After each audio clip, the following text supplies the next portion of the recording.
আসসালামু আলাইকুম সুপ্রিয় শিক্ষার্থীরা, আমরা এর আগের টিউটোরিয়ালটিতে আমরা কম্বিনেশন এবং পারমিউটেশনের সংজ্ঞা এবং পার্থক্য শিখছিলাম। আজকে আমরা শিখব পারমিউটেশনের সূত্র এবং পারমিউটেশনের যে অঙ্কগুলো আছে, ম্যাথগুলো আছে, সেই ম্যাথগুলো করব। কয়েকটা ম্যাথ করব। আশা করি যে ম্যাথগুলো করাবো সেই ম্যাথগুলোই দেখবেন আপনারা হয়তো সরাসরি এক্সামে পেয়ে যাবেন। আর আমি মোটামুটি এই ম্যাথগুলো সবগুলো বই যেগুলো বাজারের বইগুলো পাওয়া যায় ওইগুলো থেকেই কালেক্ট করছি এবং বিভিন্ন পরীক্ষা আসছে এমন প্রশ্নগুলো কালেক্ট করছি। তো আমরা যেই পারমিউটেশন এবং কম্বিনেশনের মধ্যে যে ধারণাটা নিয়েছিলাম সেই ধারণা থেকেই দেখবেন আমরা এই অঙ্কগুলো কমপ্লিট করতে পারতেছি। আমি আমার নোট থেকেই অবশ্যই করাবো।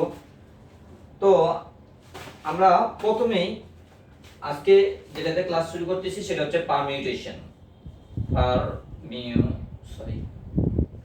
পারমিউটেশন অর্থাৎ বিন্যাস। এটা নিয়ে ভেঙে বোঝানোর কিছু নাই, আমি কিন্তু আগে এটা নিয়ে বুঝাইছি। আপনারা প্রথম লেকচারটা দেখে নেবেন, তাহলে দেখবেন আপনারা পেরে যাবেন। তো পারমিউটেশন এবং বিন্যাসের মধ্যে কম্বিনেশনের মধ্যে একটা টপিক আছে যেটা হচ্ছে যে ফ্যাক্টোরিয়াল, যেটা এই সাইনটা এটাকে ফ্যাক্টোরিয়াল বলে। এই ফ্যাক্টোরিয়ালটা কি আসলে সেটাকে বুঝে নেই। এটা হচ্ছে ধনাত্মক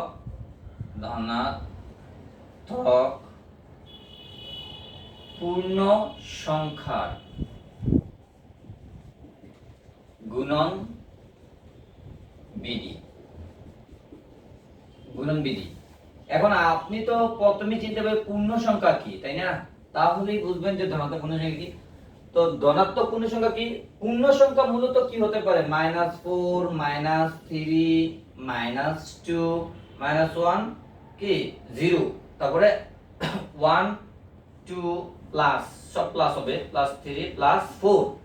এটি হচ্ছে পুরোটা কি একটা পূর্ণ সংখ্যা। এগুলো তাহলে ঋণাত্মক এবং ধনাত্মক সবগুলো সংখ্যা কি হতে পারে? পূর্ণ সংখ্যা হতে পারে। সেই ক্ষেত্রে বলছে ধনাত্মক, তার মানে হচ্ছে এই যে 0 থেকে এটা অর্থাৎ 1 থেকে এটা, এটা কি ধনাত্মক সংখ্যা। তাহলে ধনাত্মক সংখ্যার গুণন বিধি, গুণন তো আমরা বুঝি, তাই না? গুণন বিধি কে আচ্ছা এটা কি মুছে নেই। ধনাত্মক পূর্ণ সংখ্যার গুণন বিধি যা সর্বোচ্চ মান থেকে ভেঙে একে অবস্থান করে, একের মধ্যে অবস্থান করে। তাহলে অবশ্যই এই জায়গাটা বুঝতে পারছি যে ফ্যাক্টোরিয়ালটা কি। এই যে ফ্যাক্টোরিয়ালটা, এই ফ্যাক্টোরিয়ালটা অথবা আমরা এটা ব্র্যাকেট জানি, এই ফ্যাক্টোরিয়ালটা হচ্ছে কি যে ধনাত্মক পূর্ণ সংখ্যার গুণন বৃদ্ধি। পূর্ণ সংখ্যা তো বললামই কোনটা, পূর্ণ সংখ্যার গুণন বৃদ্ধি যা সর্বোচ্চ মান থেকে ভেঙে একের মধ্যে অবস্থান করে। মনে করেন এখানে 8 আছে, ঠিক আছে? আমরা যদি এটাকে ভাঙি তাহলে কি দাঁড়ায়? 7 6 5 4 2 3 3 2, তারপর কি লাস্ট থাকে 1। এই যে এই ভাঙাটা কি বলা হয়? ফ্যাক্টোরিয়াল। কিন্তু যদি গুণন বিধিতে যান তাহলে কি হবে? 8 4 4 এর ভাঙা হলো 2, 2 এর যদি আমরা ইয়া করি 1। তাহলে এটা কি? এটা একটা গুণন বিধি ধারা। আশা করি এটা বুঝতে পারছেন। তাহলে এই ফ্যাক্টোরিয়ালের সাথে কিছু কথা আছে, ঠিক আছে? এইটা আপনারা মনে রাখবেন, এটা মুখস্থ, একটু মুখস্থর মতো করে রাখবেন, ঠিক আছে? এই 0 ফ্যাক্টোরিয়াল ইকুয়াল টু হচ্ছে 1 এবং n p n, এটা কি আমি বুঝিয়ে দেব একটু পরেই। এটা সমান সমান হচ্ছে n ফ্যাক্টোরিয়াল। n হচ্ছে মোট উপাদান আর n হচ্ছে এই n এর ভিতরের উপাদান। মনে করেন আমরা এখানে লিখছিলাম না 8 সমান সমান, যদি আমরা যদি 4 গুণ 2, তাহলে এই 8 হচ্ছে কত? n, আর এগুলো হচ্ছে কি এই যে এখানে যে nটা আছে সেটা, মানে এটার মধ্যে অবস্থান করছে। তাহলে এটারে গুণ করলে কি হয়? এটা হয়ে যায়। ঠিক আছে, তাহলে n p m equal to হচ্ছে n ফ্যাক্টোরিয়াল, ঠিক আছে। তারপর হচ্ছে n p 0 ইকুয়াল টু হচ্ছে 1 ফ্যাক্টোরিয়াল। তাহলে আমরা যখন 0 ফ্যাক্টোরিয়াল পাবো সেটার মান হবে 1, n p 0 যখন পাবো সেটার মান কি, সেটার মান 1। আর একটা হচ্ছে কি, আরেকটা লিখে নিই, n p 1 ইকুয়াল টু হচ্ছে n, ঠিক আছে। তাহলে আপনারা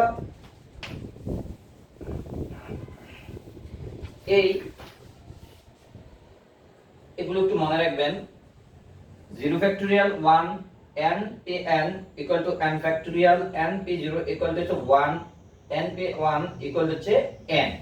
তাহলে এটা সরি এটা n ফ্যাক্টোরিয়াল, হ্যাঁ। তাহলে আমরা ফ্যাক্টোরিয়ালের বিষয়টা বুঝলাম।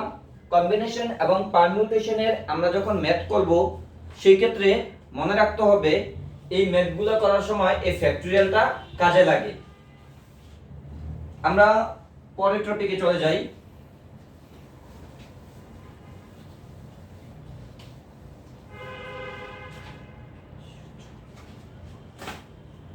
তাহলে পারমিউটেশনের সূত্রটা আমরা দেখি।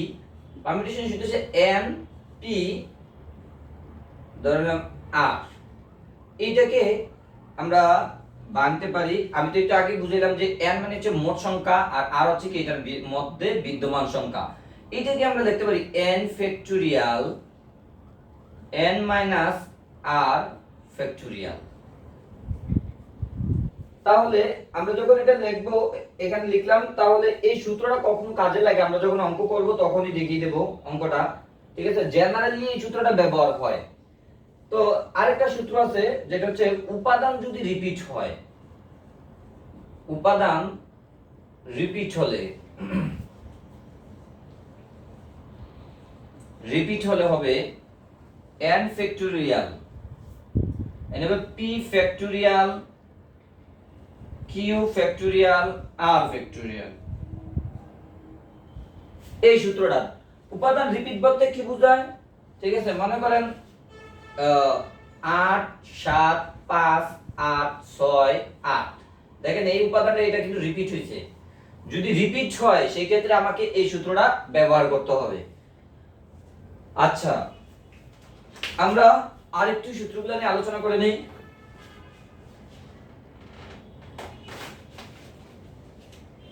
এই সূত্রগুলো নিয়ে আলোচনা করার আগে আমরা আসলে এই সূত্রগুলোতে আবার অঙ্ক করা শুরু করি। অঙ্ক করলে সূত্রগুলো হয়ে যাবে।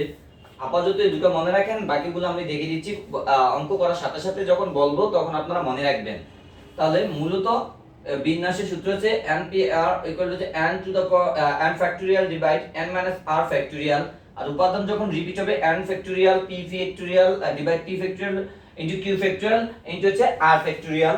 আমরা এখন সরাসরি ম্যাথে চলে যাই। ম্যাথে চলে গিয়ে ম্যাথ করার সময় আমরা কি করব, এই অঙ্কগুলা করে ফেলবো। দেখেন আমি এখানে একটা লিখলাম যে পুনরাবৃত্তি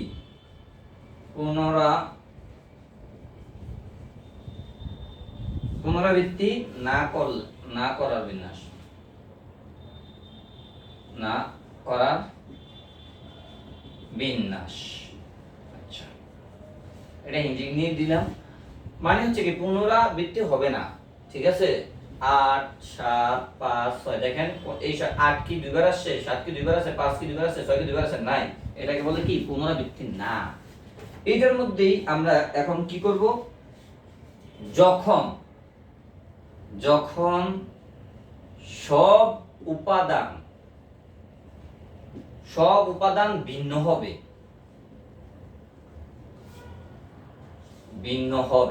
যখন সব উপাদান ভিন্ন হবে তখন আমরা কি করব, দেখেন আমি একটা উদাহরণ দেই। m n p বর্ণের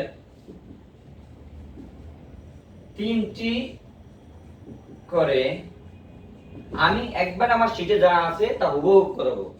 আমি চাই না এক্সট্রা বই ক্যাটাগরি এখানে কিছু করব, কারণ এখান থেকে করে যদি আপনাদেরকে বুঝিয়ে দিতে পারি আপনারা এমনি বুঝে যাবেন।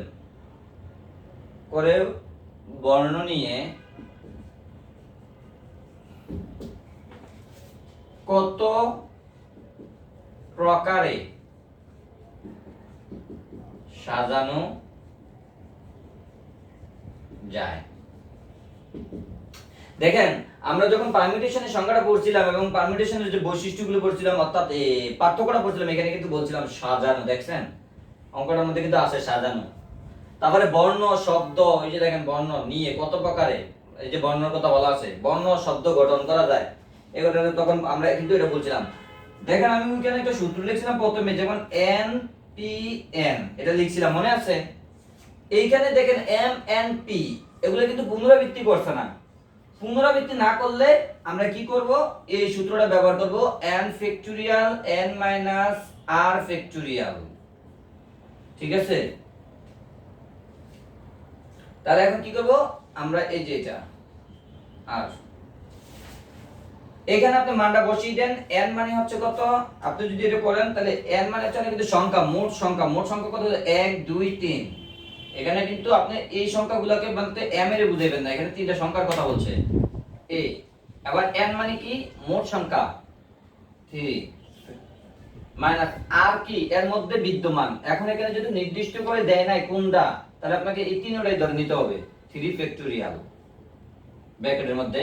দেখেন এই 3 তে যদি আপনারা ভাঙেন তাহলে কি হবে, ওই যে আমরা ফ্যাক্টরিয়াল ভেঙে দেখাইছিলাম 8 ইকুয়াল টু কত 4 গুণ 2 অথবা 8, 8 এর আমরা যদি ভাঙি তাহলে কত 7 6 5 এভাবে করছিলাম না, এইটা এইভাবে 3, তারপরে কত 3 পরে 2 1। আমরা কি করলাম এখানে, এই 3 এ 3 চলে 0 ফ্যাক্টরিয়াল, 0 ফ্যাক্টরিয়ালের মানটা ভ্যালুটা মনে আছে 1, তাহলে এটা আমরা কি করতে হবে 6/1, তাহলে 6/1 ইকুয়াল টু কত 6, তাই না। তাহলে কি হলো, আমরা এখানে এই অঙ্কটার উত্তর পেয়ে গেলাম, এটার উত্তর হচ্ছে কি 6। আমি আশা করি আপনারা বুঝতে পারছেন, যেহেতু আমি এই কথাগুলো আগেই বলেছি, একবার প্রথম ক্লাসটা যে করবেন না বা না দেখে থাকে তারা ওই ক্লাসটা করে দেখে নেবেন ভিডিওতে, তাহলে দেখবেন যে আপনারা এটা সহজে বুঝতে পারবেন, সাজানো যায়। এবং ওই সূত্রটা যে আমি বলছিলাম ওই সূত্রটা দিয়ে আপনারা শুধু ভ্যালুটা বসিয়ে দিয়েছেন, আর কিচ্ছুই নেই এখানে। আমি একটু দেখে নেই এই জায়গাটা দেখা যায় কিনা।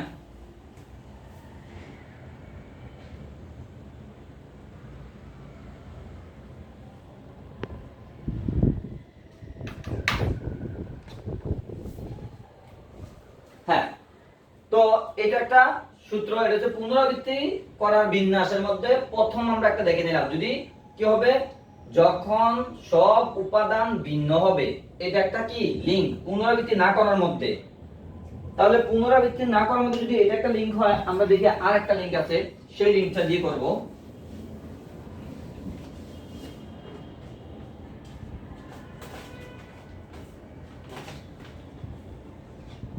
যখন কয়েকটি উপাদান একই হবে, আরেকটা দেখেন এটা তো একটা করলাম তাই না, যখন কয়েকটি উপাদান একই হবে। এবার এটাতে আমরা দেখি একটা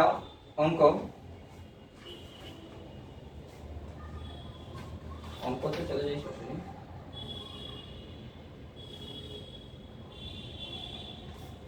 আচ্ছা, ফ্রি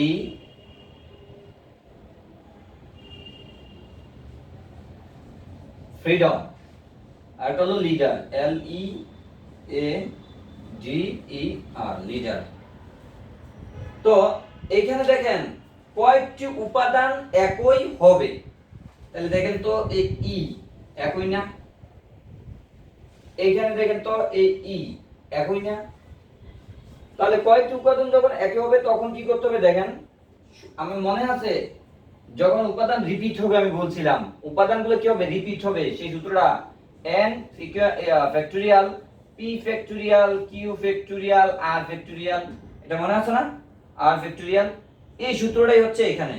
তাহলে আমি কি করব, এখানে টোটাল সংখ্যা কয়টা আছে দেখেন 1 2 3 4 5 6 7, আপনি বসাই দেন 7 ফ্যাক্টরিয়াল। এবং এখানে কি করবেন, নিচে বসাবেন কি, নিচে বসাবেন হচ্ছে এখানে তো p q r এত কিছু নাই, শুধু জাস্ট একটা মান বসাবেন এখানে, এই যে যেটা ডাবল, যে সংখ্যাটা রিপিট হবে সেই সংখ্যাটা এখানে বসাই দেবেন। ঠিক আছে, রিপিট সংখ্যা, তাহলে ই কয়টা, দুইটা। ঠিক আছে, তাহলে এখানে হবে কি 2 ফ্যাক্টরিয়াল। তাহলে যখন এটা 2 ফ্যাক্টর করেন আপনারা এটা কিভাবে বার করবেন 7 into 6 into 5 into 4 into 3 into 2 into 1 2 into 1 তাহলে আপনারা দেখেন এটা কাটাকাটি করে ফেলবেন এটা এই 1 1 এ কাটা তাহলে 6 7 42 ঠিক আছে অথবা 3 4 12 5 12 60 ঠিক আছে 6 60 কত 60 6 0 318 180 180 দিয়ে 7 দিয়ে গুণ করলে 0 56 1250 এটার উত্তর হবে 1250 তো এটাকে কি বলবে যে এই ফ্রিডম শব্দটিকে একত্রে কিভাবে সাজানো যায় ঠিক আছে এইভাবে বলবে একত্রে কিভাবে সাজানো যায় লিডার শব্দটিকে কিভাবে একত্রে সাজানো যায় লিডার তো ঠিক আপনারা এটা যদি করতে পারেন তাহলে এটা করতে পারবেন আপনারা এটা নিজেরা করবেন নিজেরা করবেন এটা আর এটা সেম আমরা পরের অঙ্কে চলে যাই দেখেন এখানে একটা মোস্ট ইম্পর্টেন্ট অঙ্ক করব এখন অঙ্কটা আপনারা লিখেন ক্যালকাটা বড়হাতের অক্ষর দিয়ে লিখবেন তাহলে ভালো হবে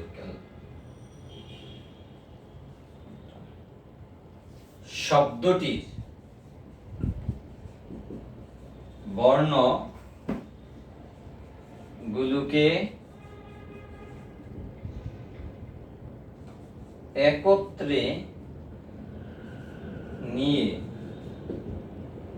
বিন্যাস সংখ্যা কত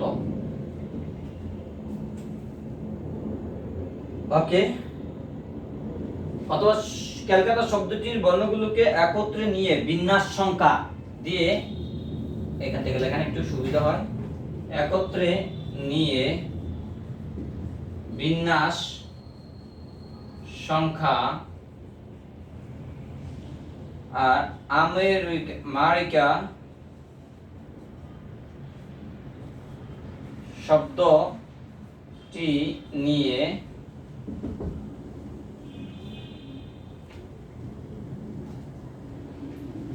একত্রে বিন্যাস সংখ্যার কত গুণ এখন আপনারা দেখেন এই সংখ্যাটার মধ্যে এই অঙ্কটা যখন হবে এই লেখাটা তো থাকবে না প্রশ্নটা যখন দিয়ে দিবে এই লেখাটা মুছে ফেললে আপনারা কিভাবে বুঝবেন এটা বিন্যাস অঙ্ক বা পারমিউটেশন অঙ্ক এই যে বিন্যাস সংখ্যা লেখা আছে শব্দগুলো নিয়ে ঠিক আছে একত্রে বলা আছে না একত্রে নিয়ে হ্যাঁ শব্দগুলোকে নিয়ে বিন্যাস সংখ্যা বলতে বিন্যাস সংখ্যা বললে কিন্তু কি এটা এই পারমিউটেশনের মধ্যে পড়ে তারপরে দেখেন নিয়ম করে পারমিউটেশন কোন সূত্রের মধ্যে পড়বে দেখেন তো এখানে টি দুটো আছে এ দুটো আছে তার মানে উপাদান কি হয়েছে রিপিট হয়েছে তারপরে এখানে দেখেন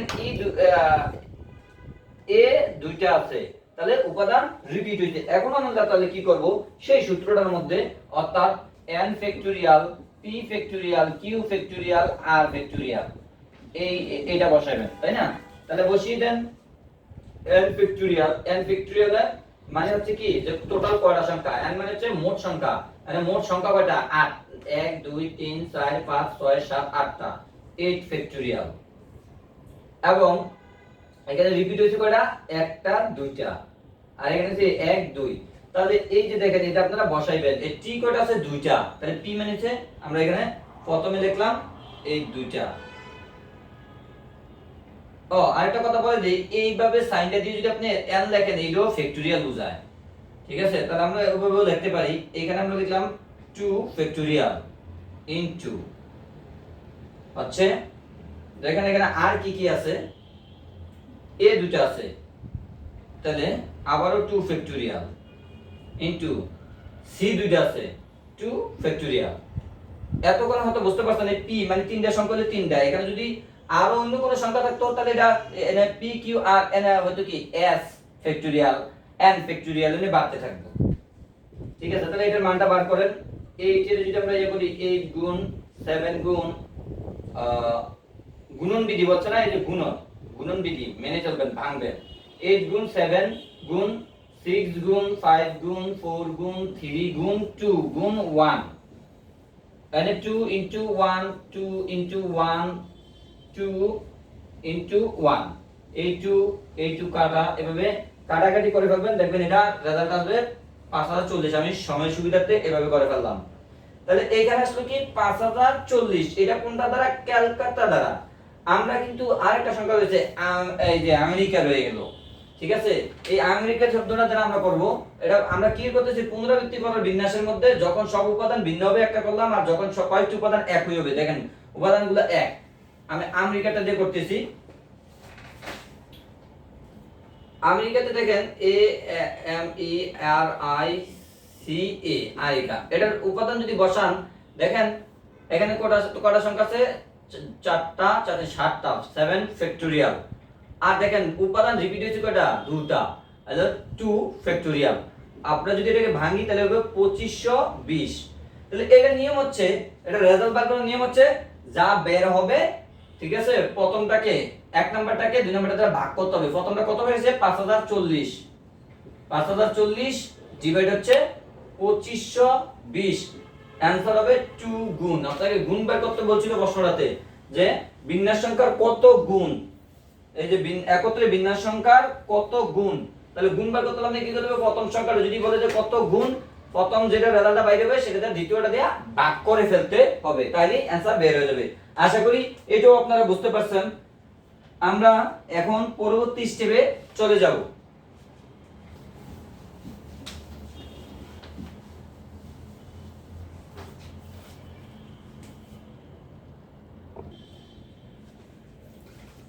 আমরা দ্বিতীয় স্টেপে আসছি। যে তৃতীয় স্টেপে একত্রে রেখে, পাশাপাশি রেখে অথবা পাশাপাশি রেখে একটি বর্ণ ধরে এই জাতীয় কথা থাকলে কি করতে হবে? আমরা মনে আছে আমরা বলছিলাম, প্রথমটা বলছি যে পুনরাবৃত্তির যখন সব উপাদান ভিন্ন হবে আর যখন সব উপাদান একই হবে, আর এগুলো হচ্ছে কি একত্রে রেখে পাশাপাশি রেখে এই কথাগুলো যখন থাকবে, সেই ক্ষেত্রে আমরা যে প্রথমটা যে সূত্রটা করছি সেই সূত্রটা এবং দ্বিতীয় যে সূত্রটা করছি, অঙ্ক করছি, দ্বিতীয় সূত্রটা এখানে কি করতে হবে? যোগ করে দিতে হবে। এখন এটাকে কি করতে হবে? যোগ করে দিয়া প্রথম ধাপ হচ্ছে একসাথে রাখতে বলা বর্ণগুলোকে একটি ধরে নিতে হবে, ঠিক আছে? মনে করেন এখানে, আচ্ছা অঙ্ক করতে করতে দেখিয়ে দেব। এবং দ্বিতীয় ধাপ হচ্ছে একসাথে রাখতে বলা বর্ণগুলোকে বিন্যাস বের করতে হবে, যেটা আপনাকে একসাথে রাখতে বলবে, ঠিক আছে? সেটাকে কি করতে হবে? আপনার বর্ণগুলোকে একটা ধরে নেবেন। মনে করেন A B C A D, এখানে বলতো এই তিনটার কথা বলছে, এই তিনটাকে আপনি একটা ধরে নেবেন, ঠিক আছে? এইটারে, এই যে এটাকে কি করলেন? একটা ধরে নেবেন, ধরে নিয়ে এইটার আবার কি করতে হবে? বের করতে হবে, এইটার আলাদা মান বের করতে হবে। আবার ওই যে পরেরটা বলছে যে একসাথে রাখতে বলা বর্ণগুলোকে বিন্যাস বের করতে হবে, এইটার আবার আপনার বার করে দিতে হবে গুণন বিধি দিয়া, যেভাবে আমরা গুণন বিধি করছিলাম। একটা অঙ্ক দেখলে ইনশাআল্লাহ ক্লিয়ার হয়ে যাবে।